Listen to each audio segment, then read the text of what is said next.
جس طرح یہ دنیا ایک حقیقی عالم ہے، اسی طرح آخرت بھی ایک حقیقی عالم ہے، اور یہ بھی حقیقت ہے کہ دنیا کی ہر چیز فانی ہے اور آخرت جاویدانی ہے، یعنی آخرت کی ہر چیز ہمیشہ رہنے والی ہے، اور وہاں پہنچنے کے بعد انسان بھی غیر فانی ہو جائے گا، ہمیشہ رہنے والا ہو جائے گا۔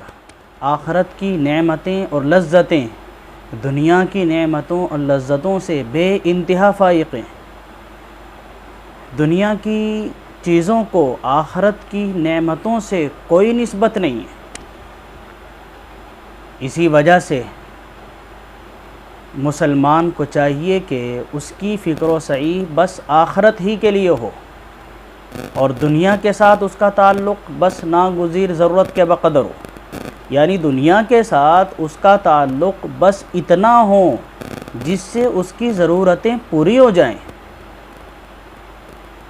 اسی لیے حدیثوں میں اس نکتے کے اوپر بہت زیادہ زور دیا گیا ہے، اس بات کے اوپر بہت زیادہ زور دیا گیا ہے کہ انسان اس دنیا کو حقیر اور بے حیثیت سمجھے، اس سے دل نہ لگائے، اس سے جی نہ لگائے، اس کو اپنا مقصود اور مطلوب نہ بنائیں، بلکہ آخرت کی کامیابی کے لیے اپنی فکر کو دنیاوی تمام فکروں سے آزاد کر دیں، آخرت کی طرف اپنی توجہ مبذول کرے گا، اپنی مکمل توجہ آخرت کی طرف کر کے رکھے۔ متعدد حدیثوں میں رسول اللہ صلی اللہ علیہ وسلم نے دنیا کی حقارت کو اور اس کی بے قدری کو ذکر فرمایا ہے۔ مثلا ایک حدیث میں رسول اللہ صلی اللہ علیہ وسلم نے ارشاد فرمایا، لو کانت الدنیا تعدل عند اللہ جناح بعوضۃ ما سقا کافرا منها شربۃ ماء۔ اللہ کے نزدیک دنیا کی کوئی حیثیت نہیں ہے، کوئی قدر و قیمت نہیں ہے۔ اگر اللہ کے نزدیک دنیا کی حیثیت، دنیا کی قدر و قیمت مچھر کے پر کے برابر بھی ہوتی تو اللہ تبارک و تعالی اس دنیا سے ایک گھونٹ پانی کسی کافر کو نہ پلاتے۔ اللہ اور اس کے رسول کے نہ ماننے والوں کو اس دنیا کی نعمتیں جو مل رہی ہیں، اس کی وجہ یہی ہے کہ اللہ کے نزدیک اس کی کوئی حیثیت نہیں ہے، کوئی قدر و قیمت نہیں ہے۔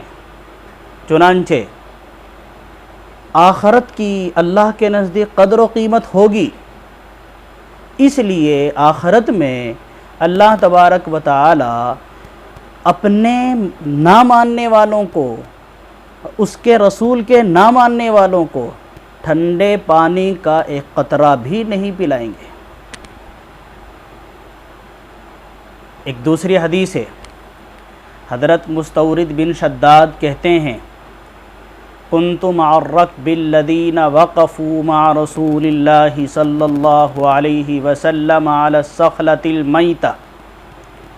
میں اس قافلے کے ساتھ تھا جو قافلہ رسول اللہ صلی اللہ علیہ وسلم کے ساتھ ایک بکری کے مردار بچے کے پاس ٹھہرا۔ فقال رسول اللہ صلی اللہ علیہ وسلم، اترون هذه هانت على اهلها حين القوها۔ رسول اللہ صلی اللہ علیہ وسلم نے فرمایا، جانتے ہو بکری کے اس مردار بچے کی اس کے مالکوں کے نزدیک کیا حیثیت ہے، وہ اس کے مالکوں کے نزدیک کتنا ذلیل ہے، چنانچہ انہوں نے اس کو یہاں پھینک دیا ہے۔ قالوا من حوانها القوها یا رسول اللہ۔ انہوں نے کہا اللہ کے رسول، اس کی حقارت کی وجہ سے ہی تو انہوں نے اس کو یہاں ڈالا ہے۔ قال رسول اللہ صلی اللہ علیہ وسلم، الدنیا اہون عند اللہ من هذه على اہلها۔ اللہ کے نزدیک دنیا اس بکری کے مردار بچے سے بھی زیادہ ذلیل ہے جتنا یہ اس کے مالکوں کے نزدیک ہے۔ معلوم ہوا دنیا کے اللہ کے نزدیک معمولی سی حیثیت نہیں ہے۔ ایک اور حدیث سنیں، رسول اللہ صلی اللہ علیہ وسلم نے فرمایا ان الدنیا ملعونہ وملعون ما فیہا الا ذکر اللہ وما والا او عالم او متعلم۔ فرمایا دنیا اور جو چیزیں دنیا میں وہ سب ملعون ہیں، اللہ کی رحمت سے دور ہیں، سوائے اللہ کی یاد اور ان چیزوں کے جن کا اللہ کی یاد سے تعلق ہے۔ وہ چیزیں ملعون نہیں ہیں، وہ اللہ کی رحمت سے دور نہیں ہیں، وہ اللہ کے نزدیک پسندیدہ چیزیں۔ دنیا ملعون ہے اور جو چیزیں دنیا میں وہ ملعون ہیں، اس لیے کہ یہ اللہ کی یاد سے، آخرت کی یاد سے اور اپنے انجام سے بھلانے والی ہیں۔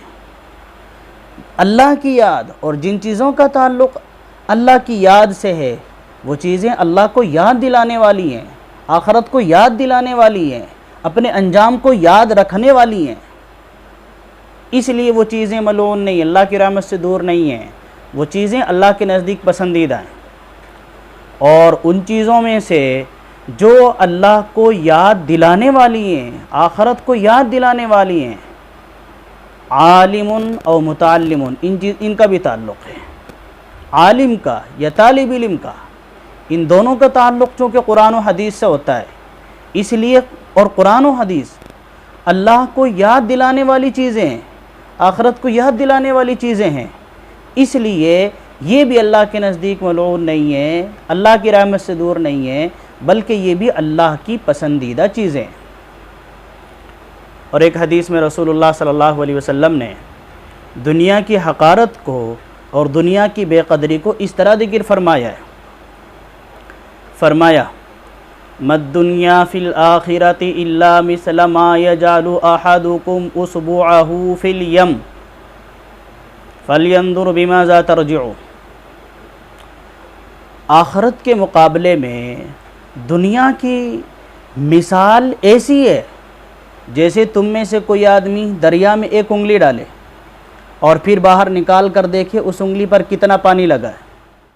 ظاہر ہے کہ انگلی پر پانی کا جو قطرہ لگا ہوگا دریا کے پانی کے مقابلے میں اس کی کوئی حیثیت نہیں ہوگی۔ اسی طرح اللہ کے نزدیک دنیا کی آخرت کے مقابلے میں کوئی حیثیت نہیں۔ پس وہ انسان بڑا ہی گھاٹے میں ہے جو دنیا کے پیچھے مارے مارے پھرتا ہے اور آخرت کو بھلائے بیٹھا ہے، آخرت کی تیاری سے بے فکر ہے۔ دنیا کی کامیابی تو اس کے پیش نظر ہے لیکن آخرت کی کامیابی اس کے پیش نظر نہیں ہے۔